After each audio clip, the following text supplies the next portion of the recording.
jamaaco weynta reer Sheekh Cali Maye oo ka mid ah jamaacaadka ugu waaweyn ee duruq suufiya ayaa maanta soo gaaray hoyga ay ka fidsan tahay gogosha tacsida caalimkii ummadda Sheekh Cusmaan Sheekh Omar Sheekh Daawud Sheekh Cusmaan Xidig oo dhowaan ku geeriyooday magaalada caasimadda ah ee Muqdisho.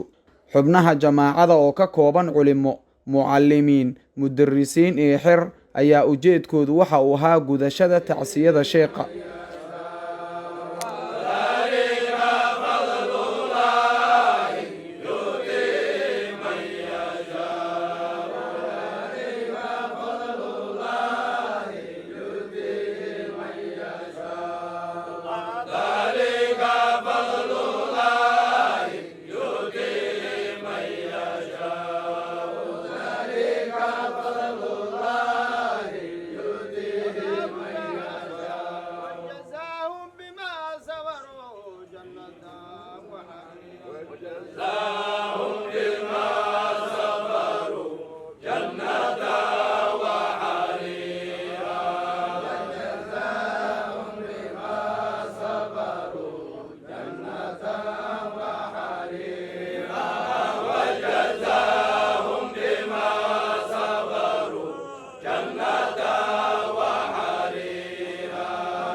qaar ka mid ah hoggaanka jamaacada ayaa dhammaan ummadda muslimiinta ah iyo guud ahaan ummadda Soomaaliyeed uga tacsiyeeyay geerida ku timid caalimkii ummadda Soomaaliyeed Sheekh Cusmaan Sheekh Omar Sheekh Daawud Sheekh Cusmaan Xidig. sheegayna Allah u naxariisto, hortaan Allah cafiyo, marti jecel Allah ka yeelo,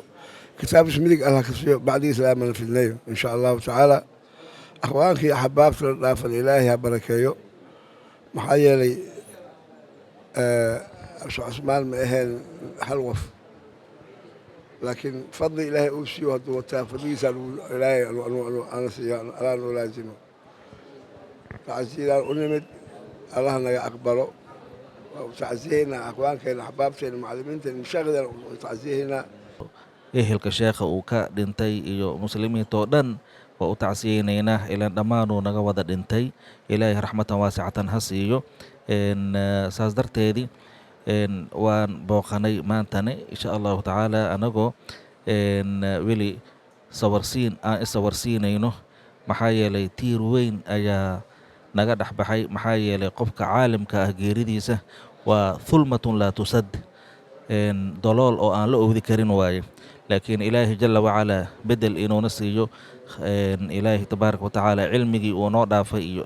dhaxalgalkii uu noogu tagay, ilaahi inuu nagu sabar siiyo, kaasna uu nagu anfaco. maxaa yeelay culuum fara badan iyo kutubo fara badan ayuu noogu tagay sheekha. kutubtaas uu noogu tagay ayaan isku sawarsiinaynaa, waana akhrisanaynaa, waana ku dhaqmaynaa. qofka aad jeceshahayna waxaa mar walbo habboon inaad suu ahaan jira aad noqotid oo ku dayatid. maxaa yeelay sheekhu tariiqa ayuu ahaa, sheekheena ayuu ahaa, zaahid ayuu ahaa. dhinacyadaas oo dhan inaan kaga dayano. saaxibulcibaada ayuu ahaa, saaxibul adkaar. marka suu ahaan jiray in la sheeshaaga kaliya ma ahe inaan anagana ku sifowno oo asagii oo kaleed inaan noqono. marka insha allah asagana waxaan ilaahay ugu baryaynaa qabrigiisa uu u waasiciyo. sayidii Sheekh Cusmaan tacsidiisa ayaan joognaa. marka hore waxaan u tacsiyeynayaa nafsadayda, marka labaad iyo marka saddexaad waxaan u tacsiyeynayaa ehelkii sheekha uu ka dhintay, awlaaddiisii, axbaabtiisii, ikhwaankiisii, dadkii uu jeclaay iyo dadkii asiga jeclaay intaba ayaan u tacsiyeynayaa. waxaan tacsiye u dirayaa heer Sheekh Cali Maye ayuu ahay, Sheekh Cusmaan Xidig si aad ogtihiinba, sayidkeeni Sheekh Abaa Cali. maanta inaan nimaadno sheekhayni Sheekh Cusmaan Sheekh Cumar Sheekh Daawud Culusow tacsidiisii reer Sheekh Cali Maye oo dhan waa ku dhan yihiin. ilaahay khayr ha siiyo, garbahaynay buuxiyeen. ahlu beydkii oo dhan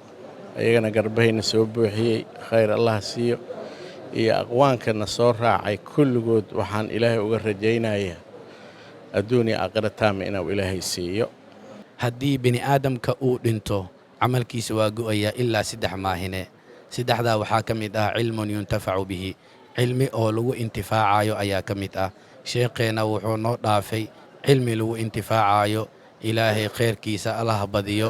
ilaahay subxaana wa tacaala allaha naga dhigo cilmiga uu noo dhaafay kuwa ku camal falay kuwa qaatay ilaahay ha naga dhigo sheekha kutubo badan ayuu alifay kutubadaasi hadda waxaa ka mid ah hadda kitaab dhow soo bixi doona insha allahu tacaala oo ah tarjamad sayidii sheekh abacali sheekh maxamed sheekh cali baye oo sheekha uu qoray oo ahaa sheekhiisii sheekh cusmaan xidig oo sheekh abacali ahaa kitaabkaasi ayaa insha allahu tacaala sheekha uu qoray ayaa soo bixi doona biidni illaahi tacaala sheekhayga garabkayga waxaa taagan bidix sheekhayna walaalkayna sheekh mukhtaar sheekh maxamed nuur waxaan dhammaan maanta si guud ahaan ugu tacsiyeynaynaa reer sheekh daa'uud dhammaantood geerida dhammaan uu naga wada tegay sheekhayna waalidkayna uu naga wada tegay ayaan tacsiidaasi ayaan u taaganaa dhammaanteenna waxaynu u taallaa dhammaan ummadda soomaaliyeed muslimiintoo dhan caalamkao dhan iyo gaar ahaan reer sheekh daa'uud iyo gaar ahaan reer sheekh cali maye ilaahay ha u naxariisto qabrigiisana waasac loogu dhigo waxaan dhex joognaa gurigii sheekheena sheekh cusmaan xidig waalidkayna murabbigayna ahaa oo aan soo koobi karin sheekha awaalka uu nagu leeyahay sheekha khaasatan aniga mukhtaar sheekh maxamed nuur sheekha waalidkayga tarbiyada u ahay wax walba wuu ahaa sheekheena marka ilaahay waxaan ka tugaa aan ka rajaynaa jannatulfirdows alaclaa ilaahay inuu sii sheekha sheekh cabdulfataax ilaahay waxaan ugu rajaynaa sheekh cusmaan maktabadiis oo kale inuu qabsado iyo aqwaanka dhanna joogaan si sheekha hooshiisa ay u socotay ilaahay taasaan ka tuga in howshaas sidii ay u socotay inay ahaato biidnillaahi alkariim oo aqwaanka oo reer sheekh daa'uud oo muwaafaq ah meel walba ay joogaan dal iyo dibid ilaahay aan ka tugaa haween iyo maalin iyo waqti walba ilaahay waxaan ka tugaa jamaacadan reer sheekh daa'uud culusow muwaafaq ah oo khayrkoon si u socday sheekh cusmaan waqtigu joogay saas oo kale inuu u socdo waqti walba ilaahay idinkiisa insha allah maanta heer sheekh cali may dhan ayaa guriga sheekh imaadeen macal aqwaankooda kulli sheekhooda ay u imaadeen murugtaas in awlaadda sheekha ay la qaybsadaan ay u imaadeen ilaahay waxaan ka rajaynaa kur badan oo quluubteenu kusoo diristay ilaahay inuu naga dhaqo farxad ilaahay inuu nagu bedelo tiirka haddana oo noo istaagay sheekha booskiisa ina sheekh cabdulfataax ilaahay waxaan ka rajaynaa in cumri dheer iyo caafimaad ilaahay inuu siiyo jamaacada sheekh cali maye ayaa ka mid ah jamaacooyinka ugu saamaynta badan geeska afrika iyo geyiga soomaalida waxayna jamaacadu ku tilmaaman tahay faafinta diinta iyo soo saaridda jiil ku maman barashada shareecada islaamka.